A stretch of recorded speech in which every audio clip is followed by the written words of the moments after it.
یه لحظه فکر کن، چرا مار اهریمن شد؟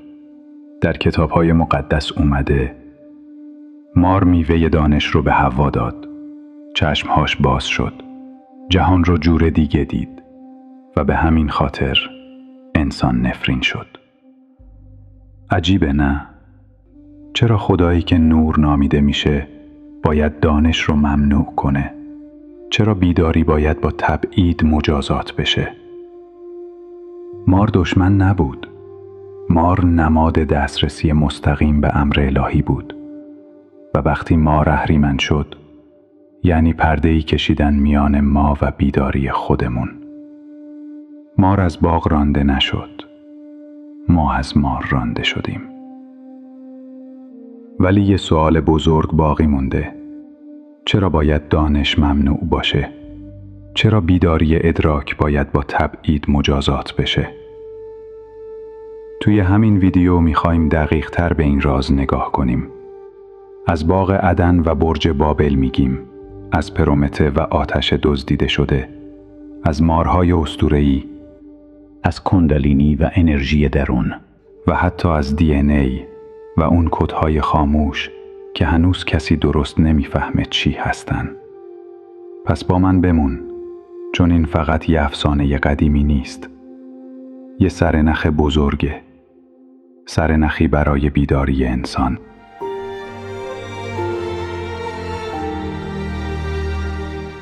در اعماق جنگل‌های آمازون، جایی که سقف درختان ستاره‌ها را می‌پوشاند و رودخانه‌ها همانند مارهایی نقره‌ای در پیچ و تابند، شمن‌ها هزاران سال است که شرابی تلخ می‌نوشند.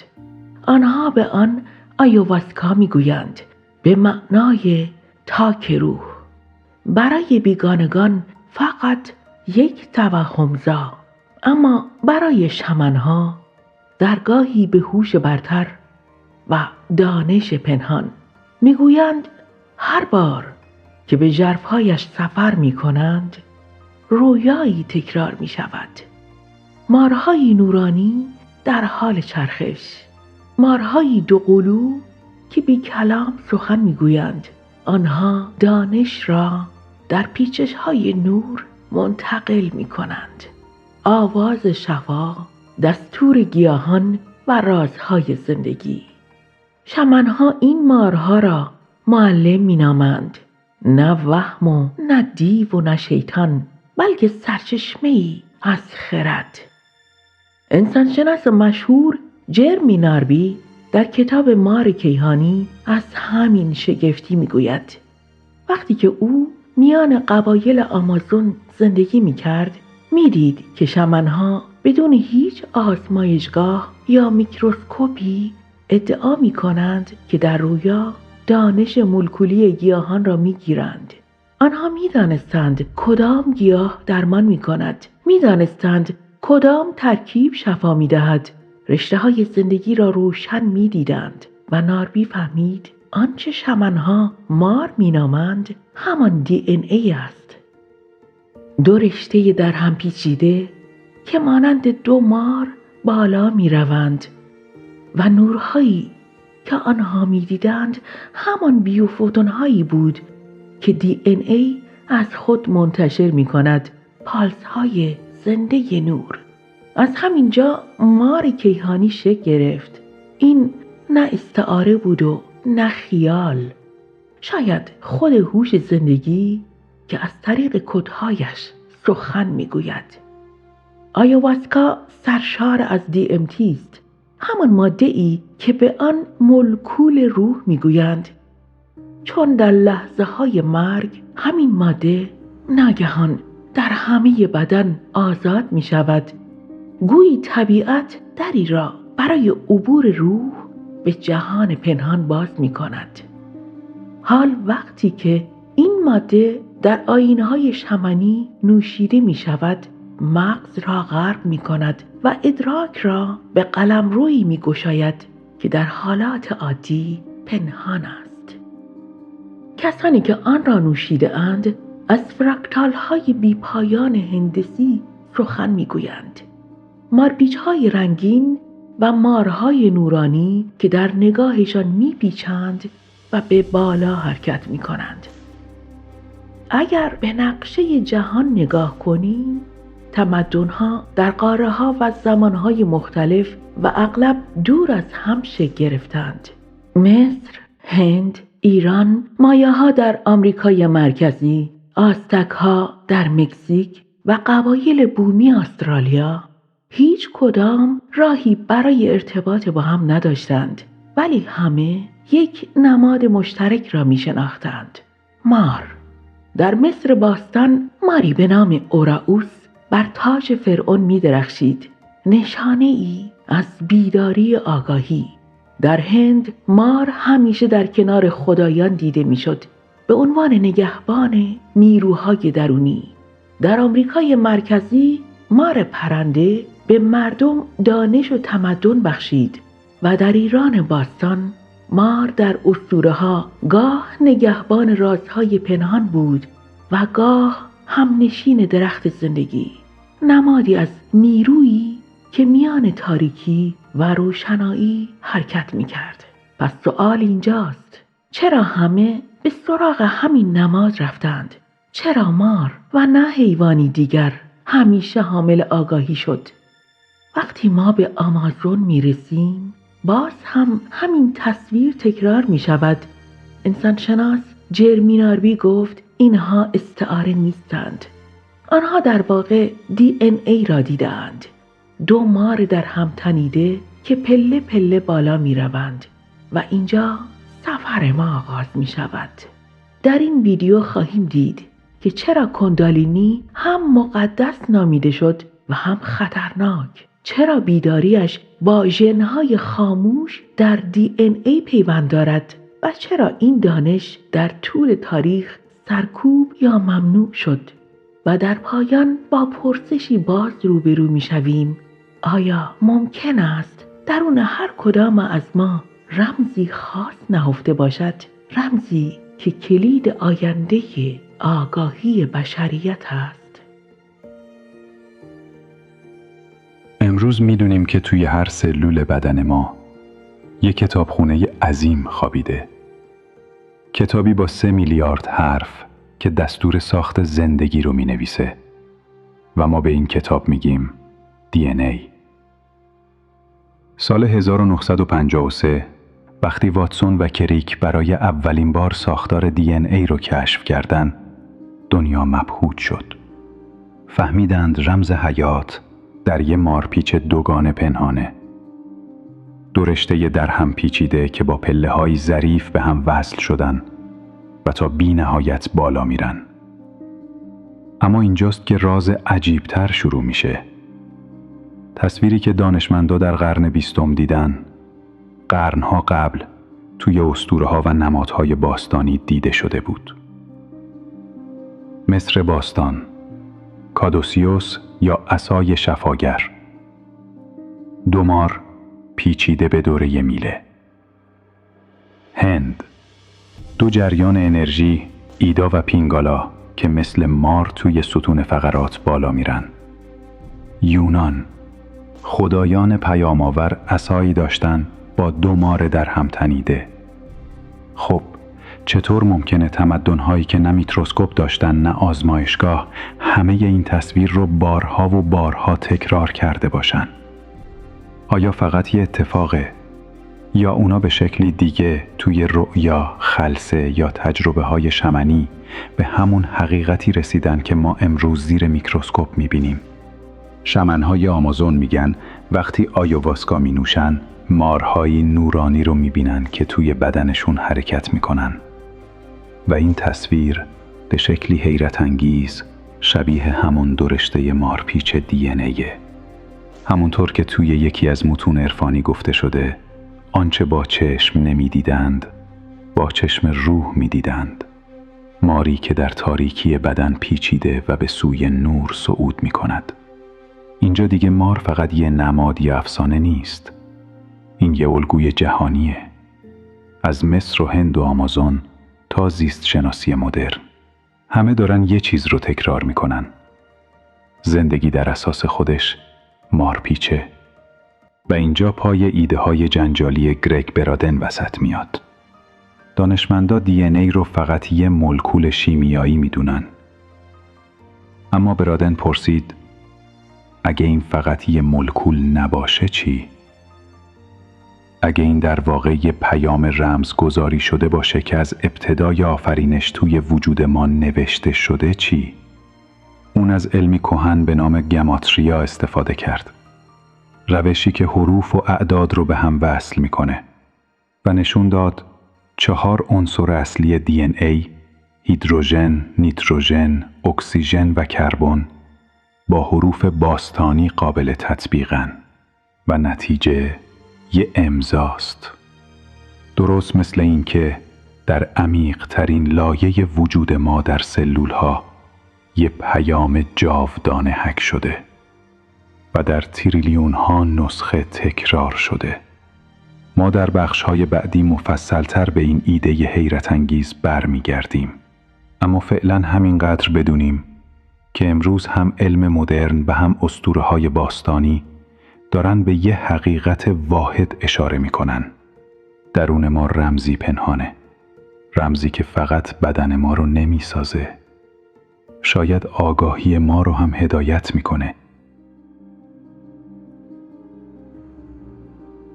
در بابل زیگورات‌ها برج‌هایی پلکانی بودند که انسان را از زمین به سوی آسمان می‌بردند.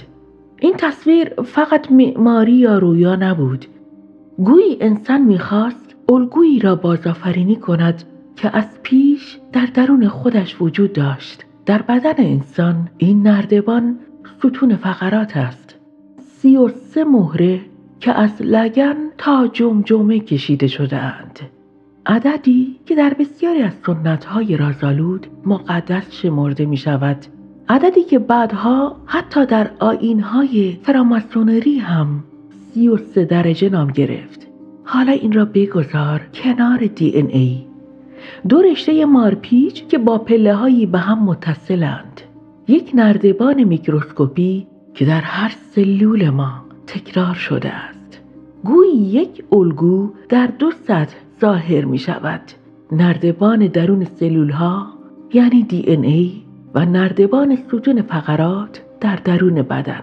همانطور که در متون عرفانی آمده انسان پلکانی زنده است. هر مهره پله‌ای به سوی آسمان، هر سلول نردبانی در مقیاس دیگر.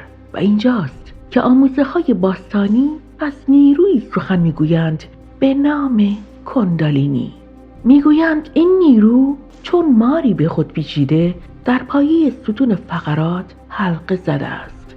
وقتی بیدار می شود پله به پله از مهره ها بالا می خزد، از ایستگاه های انرژی می گذرد و آگاهی انسان را به پرواز می کشاند. دقیقاً همانطور که در اسطوره ها فرشتگان از نردبان یعقوب بالا می روند، در سلول های ما نیز همان تصویر تکرار می شود. 2 رشته مارپیچوار بی وقفه پله پله بالا می روند. گویی همان نردبان یعقوب ولی در مقیاس میکروسکوپی DNA. در سنت های هندی میگن در پایه ستون فقرات ما نیرویی متراکم شده. نیرویی که به شکل یک مار حلقه زده توصیف شده. نامش رو گذاشتن کندالینی. اما چرا مار؟ چون این انرژی مثل ماری پیچیده و فشرده در ریشه بدن خوابیده و وقتی بیدار میشه همونطور که مار حرکت میکنه این نیرو هم شروع میکنه به بالا رفتن. کندالینی از کجا عبور میکنه؟ از همون جاده پنهانی که در بدن ما کشیده شده، یعنی ستون فقرات. یوگی ها میگن ستون فقرات فقط استخوان نیست، یه نردبان انرژیه. روی این نردبان 7 ایستگاه هست که بهشون میگن چاکرا. هر ایستگاه مثل یک مرکز کنترل عمل میکنه. یکی به غریزه و بقا ربط داره، یکی به قلب و احساس، دیگری به ذهن و ادراک. وقتی کندالینی حرکت میکنه در هر ایستگاه چیزی رو روشن میکنه. اولش شاید فقط گرمایی در پایین شکم حس کنی، ولی بعد انرژی مثل موجی بالا میاد. بعضیا میگن شبیه صدای رعد در ستون فقراته و وقتی به بالاترین مرکز میرسه نوری درون جمجمه منفجر میشه، نوری که انگار کل بدن رو به یک آنتن کیهانی تبدیل میکنه. اما نکته جالب اینه که این تجربه فقط در هند روایت نشده. شمنهای آمازون وقتی آیوواسکا می نوشن از مارهای نورانی حرف میزنن که درون بدنشون بالا میرن. یعنی اونا هم همین جریان انرژی رو با زبان و آیین خودشون دیدن. در مصر باستان هم همینه. تاج فرعون با ماری برافراشته تزیین میشد. اون مار نشونه قدرت و آگاهی بیدار شده بود. نیرویی که یک فرمانروای واقعی باید بر اون تسلط داشته باشه. حالا وقتی ما این روایت ها رو کنار هم میذاریم پیام روشن میشه. کندالینی فقط یک اسطوره یا نماد فرهنگی نیست. این همون مار درون ماست. همون انرژی مارپیچی که در دی ان ای هم دیده میشه. الگویی که در اسطوره ها، در زیست شناسی و در تجربه انسانی تکرار شده. کندالینی زبان مشترک میان اسطوره، علم و تجربه ماست. زبانی که یادآوری میکنه در درون ما نیروی خوابیده و اگه بیدار بشه میتونه همه چیز رو تغییر بده. وقتی ما از کندالینی حرف میزنیم بعضی ها فکر میکنند فقط با یک مفهوم شاعرانه سر و کار داریم، ولی یوگی ها آن را مانند یک نیروی واقعی و بسیار قدرتمند توصیف میکنند. و همین دلیل است که همیشه هشدار داده‌اند اگر آماده نباشی این نیرو میتواند تو را بسوزاند. تصور کن ناگهان جریان عظیمی از برق وارد سیمکشی خانه تو شود. اگر سیمها ضعیف باشند همه چیز میسوزد. کندالینی هم همینطور است. وقتی بالا می آید روی اعصاب، قلب، مغز و تنفس فشار وارد می شود. خیلی ها گزارش داده اند که بدنشان بی اختیار شروع به لرزش کرده یا نفسشان سنگین شده است. ذهن ما مانند انباری است که در آن سالها خاطرات و احساسات سرکوب شده روی هم انباشته شده است.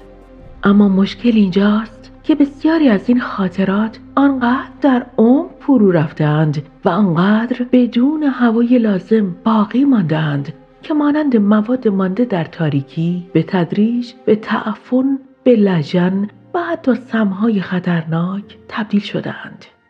حال وقتی کندالینی بیدار می شود در این انبار ناگهان باز می شود و همه این لایه های سمی به سطح می آیند و ذهن را پر از آشوب می کنند.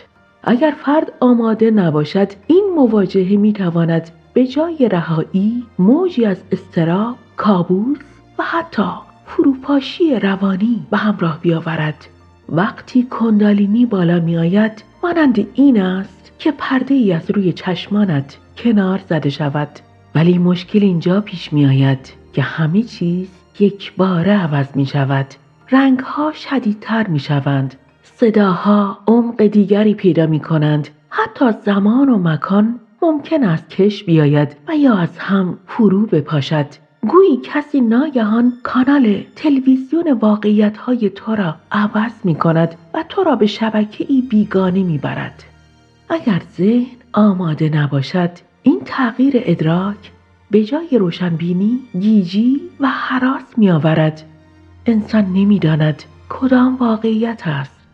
در مورد دیگر بیداری کندالینی مانند باز شدن یک رودخانه پرقدرت در همه بدن است. این جریان به دنبال راهی برای عبور است. هر مانع و هر گرفتگی سر راهش را می شوید و با خود می برد. و این همانطور که یک سیل میتواند لجن و زباله‌های سالها مانده را از دل زمین بیرون بکشد، این انرژی هم سموم جسمی و روانی را ناگهان به سطح می‌آورد. نتیجهش می‌تواند تب و لرز و یا حتی بیماری‌های موقتی باشد. اینها نشانه‌های نابودی نیستند، بلکه نشانه‌های پاکسازی اند. ولی اگر فرد نداند که چه خبر است، ممکن است فکر کند که در حال فروپاشی است.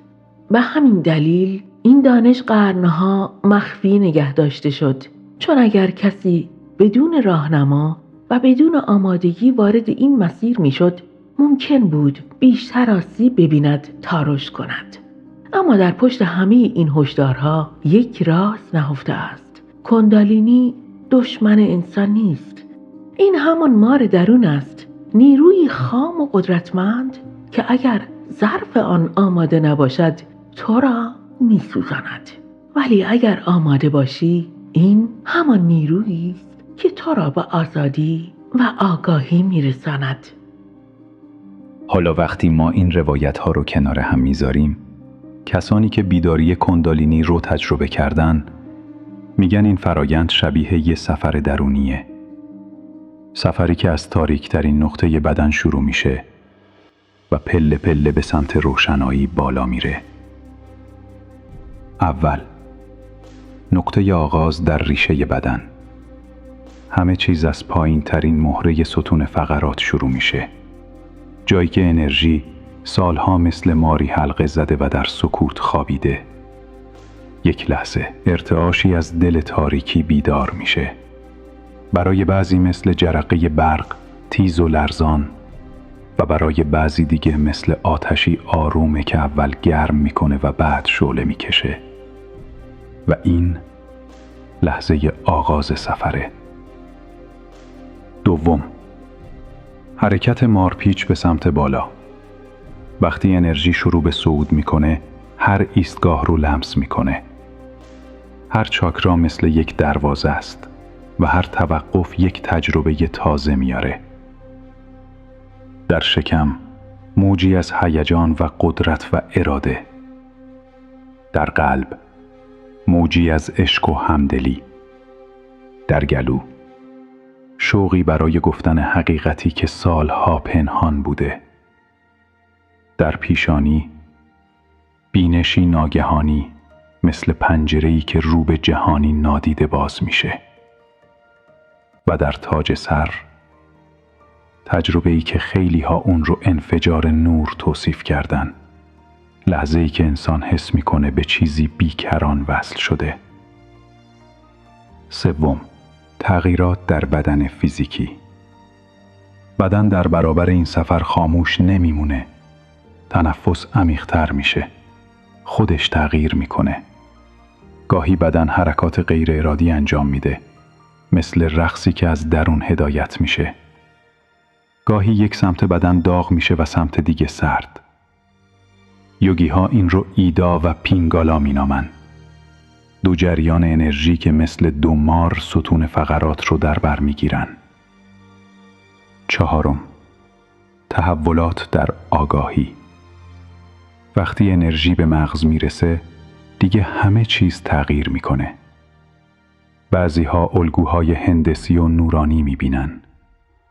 بعضیها صدای شفاف و درونی رو میشنون، مثل یک راهنما. و بعضیها دیگه حس نمیکنن از جهان جدا هستن. میگن خودشون رو با یک هوش جهانی یکی میبینن. امروز علم هم روایت خودش رو داره. ما میدونیم فقط 2% از DNA فعالانه پروتئین میسازه. 98% دیگه سالها DNA زباله نامیده شد. اما حالا دانشمندان میگن این بخش‌ها مثل یک کتابخانه خاموشن، پر از کدهایی که هنوز فعال نشده. وقتی کندالینی بیدار میشه، مثل جریانی از نور و الکتریسیته در بدن حرکت میکنه. دانشمندان در پژوهش‌های بایوفوتون نشون دادن که DNA واقعاً نور بسیار ضعیفی از خودش منتشر میکنه. حالا تصور کنین نور تقویت بشه. کدهای خاموش روشن میشن. درست مثل چراغ‌هایی که یکی یکی در یک نردبان تاریک روشن میشن. به زبان ساده، عرفان میگه مار بیدار میشه و پله‌های نردبان رو روشن میکنه. علم میگه ژن‌های خاموش فعال میشن و ظرفیت پنهان انسان نمایان میشه. روانشناسی، عصب شناسی و حتی زیست شناسی امروزه نشانه هایی به ما میدهند که این نیرو چیزی فراتر از یک داستان کهن است. کارل گوستاو یونگ، روانشناس بزرگ، میگوید کندالینی نمادی است از سفر عمیق روان، لحظه هایی که انسان از ناآگاهی بیرون می آید و به خود حقیقیش نزدیک می شود. او باور داشت که بالا رفتن این نیرو در ستون فقرات استعاره است از همان صعود درونی که روان ما باید طی کند تا به کمال برسد. و حالا علم هم به گونه‌ای شگفت‌انگیز به همین نقطه رسیده. مدیتیشن های عمیق نشان داده اند که تمرکز بر ستون فقرات واقعاً جریان الکتریکی مغز و اعصاب را تغییر می دهد. در سنت هندی گفته می شد ایدا و پینگالا دو جریان مارپیچ انرژی هستند و حالا در علم امروز شباهت‌های آن را با دو سیستم عصبی بدن پیدا کرده ایم. سیستم سمپاتیک و پاراسمپاتیک که تمام تعادل حیاتی ما را تنظیم می کنند. اما در DNA راز بزرگتری نهفته است. ما فقط از 2% ژنوم خود برای ساخت پروتئین استفاده می کنیم و 98% دیگر سالها DNA زباله نامیده شد. ولی امروز می دانیم این بخش ها نه خاموشند و نه زباله، بلکه همانند کلیدهای قفل شده هستند که در شرایط خاص می توان آنها را فعال کرد. دقیقاً همان چیزی که یوگی ها هزاران سال پیش گفته بودند.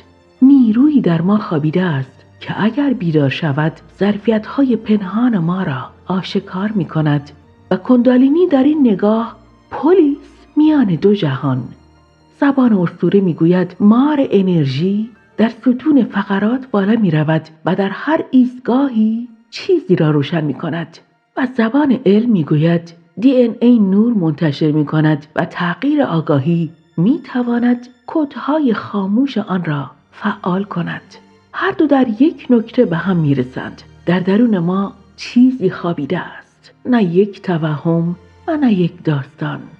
این نیروی واقعی است که می تواند بدن، ذهن و روح ما را دگرگون کند.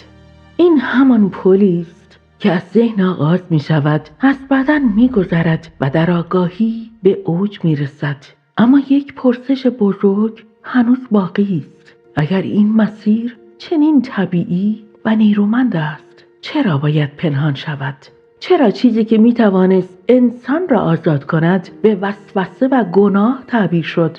و چرا حوا هزاران سال به خاطر پذیرفتن میوه دانش وسوسه‌گر نام گرفت و دلیل رانده شدن انسان از بهشت دانسته شد؟ آیا نمی‌خواستند ما حقیقت این راز را بدانیم؟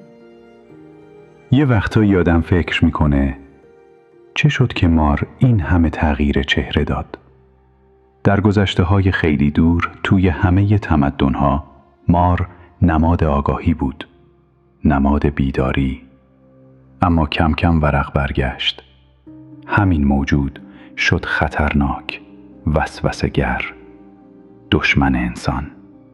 یادت داستان باغ عدن رو؟ مار به حوا نزدیک میشه و میوه دانش رو بهش نشون میده و همین باعث میشه آدم و حوا از بهشت رانده بشن. اما صبر کن، اینجا یه سوال بزرگ پیش میاد. چرا باید دانش ممنوع باشه؟ چرا باید دیدن حقیقت مجازات داشته باشه؟ مگه آگاهی گناهه؟ شاید اصل این قصه درباره یه باغ واقعی نبود. شاید حقیقت کنترل آگاهی انسان بود. مار همیشه نماد دانش مستقیم بوده، دانشی که آدم را از نیاز به واسطه ها آزاد میکنه. وقتی کسی مار درونش رو بیدار میکرد، دیگه به کاهن، به معبد یا فرمانروایی در بیرون احتیاج نداشت، چون حقیقت رو درون خودش پیدا میکرد. و خب، اگر دقیق نگاه کنیم، این برای قدرت‌های مذهبی و سیاسی خیلی خطرناک بود. راه حل ساده بود: تصویر مار رو عوض کردن، از معلمی که درون رو روشن میکنه به شیطان وسوسه‌گر. و این فقط یه تغییر توی قصه ها نبود. هر جا کسی از آتش ستون فقرات یا نور درون حرف زد، محکوم شد به کفر، به جنون. حتی توی علم مدرن هم همین بازی تکرار شد، جایی که 98% از وجود ما رو DNA زباله نامگذاری کردن. انگار میخواستن ارزشش رو پنهون کنن، رمزها و کدهاش رو بی اهمیت نشون بدن. اما حقیقت اینه که در تاریخ یه الگو همیشه تکرار شده. هر وقت انسان به نیروی درونش نزدیک شده، یا ممنوع شد یا شیطانی جلوه داده شد. نه چون برای ما خطرناک بوده، بلکه چون برای ما آزادی می آورده. و از آغاز تاریخ زن بود که بیش از همه هدف این سرکوب شد. در روایت باغ عدن این حوا بود که سرزنش شد چون میوه دانش را پذیرفت.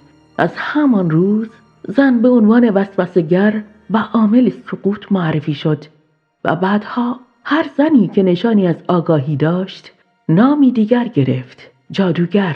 زنانی که با گیاهان آشنا بودند، طبیعت را می شناختند و نیروی درونشان را تجربه می کردند، به جای اینکه شفاگر یا معلم دیده شوند، متهم شدند به کفر و به جادو. بسیاریشان سوزانده شدند، بسیاری دیگر وادار به سکوت شدند.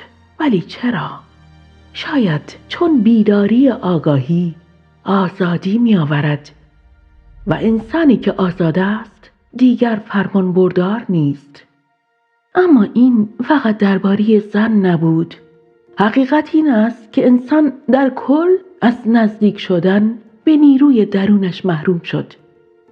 نیرویی که سنت‌های باستانی آن را مار حلقه زده از ریشه بدن می‌نامند، یعنی کندالینی. و وقتی این نیرو بیدار شود و از ستون فقرات بالا برود، دیگر فقط زیستن عادی نیست. این همان نقطه است که انسان می‌تواند وارد مرحله‌ای تازه شود، مرحله‌ای که بسیاری آن را بیداری یا حتی تولدی دوباره نامیدند. وقتی نیروی کندالینی از ریشه ستون فقرات بلند میشه و ژن‌های خاموش یکی یکی روشن میشن، اون دیگه فقط زیستن عادی نیست. اینجا انسان وارد مرحله‌ای میشه که خیلی ها بهش گفتن بیداری یا حتی تولدی دوباره. نخستین جرقه همون لحظات شهود و بینشه. یه وقتایی که بی هیچ استدلالی فقط میدونی.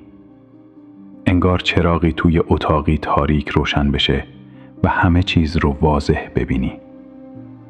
یوگی ها اسمش رو گذاشتن چشم سوم.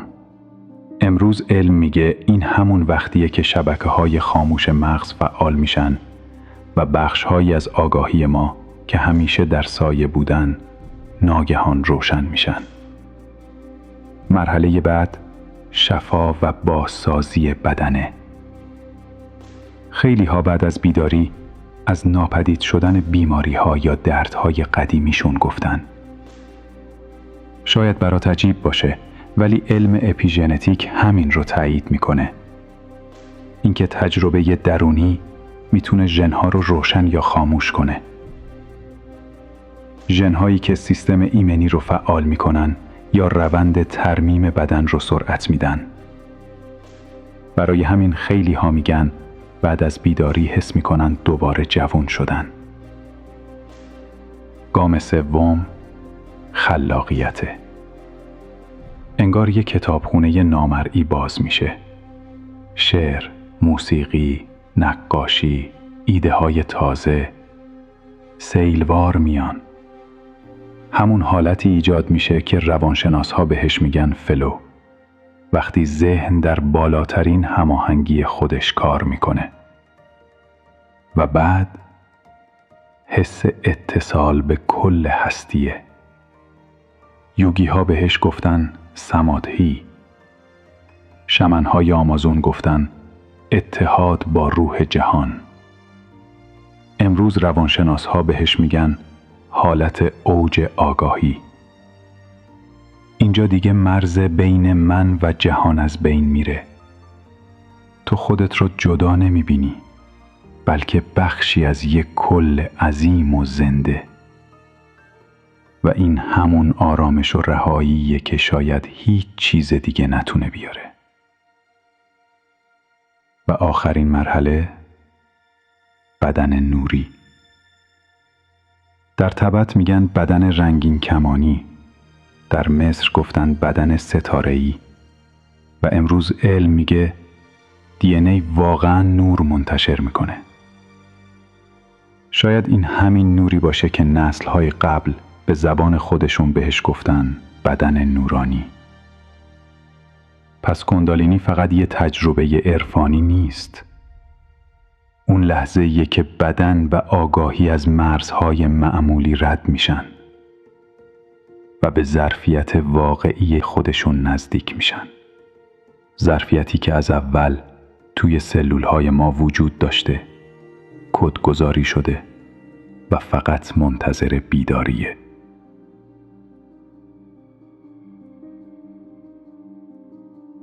اگر تا امروز بشر تنها با بخش کوچکی از ظرفیت ژنتیکی و آگاهی خود زیسته است، بیداری کندالینی چیزی فراتر از تجربه‌ای فردی خواهد بود. این همان لحظه‌ای است که می‌تواند سرنوشت نوع بشر را تغییر دهد. کندالینی جرقه‌ای ناگهانی نیست، بلکه یک مسیر است. راهی که از ذهن آغاز می شود، از بدن عبور می کند و در آگاهی به اوج می رسد. در آغاز ذهن باید آرام شود، با تنفس عمیق، با مراقبه، با رها کردن هیاهوی روزمره. بعد از آن بدن ظرف می شود، تغذیه، حرکت، حتی خواب. ظرفی که اگر پاکیزه و استوار نباشد، آتش بیداری می تواند آن را بسوزاند. وقتی آماده شدی، تجربه های درونی خودشان آغاز می شوند. گرمایی در ستون فقرات، جرقه های نور، الهاماتی ناگهانی، لحظاتی که حس می کنی چیزی فراتر از تو در درونت بیدار شده و در نهایت تغییرات خود را نشان می دهند. تنفس تو عمیق می شود. آرامشی که بیشتر نشناخته بودی همه وجودت را می گیرد. خلاقیتی که از درون تو می جوشد و حسی عمیق از اتصال با همه هستی. نتیجه روشن است. انسان هنوز کامل نشده. ما پایان تکامل نیستیم. ما پلی هستیم میان حیوان و نور. موجوداتی نیمه بیدار ولی در آستانه پرواز. شاید به همین دلیل است که سنت‌ها از بازگشت مار نورانی سخنها گفتند. نه آخرالزمانی از ویرانی، بلکه لحظه خالص شکوفایی.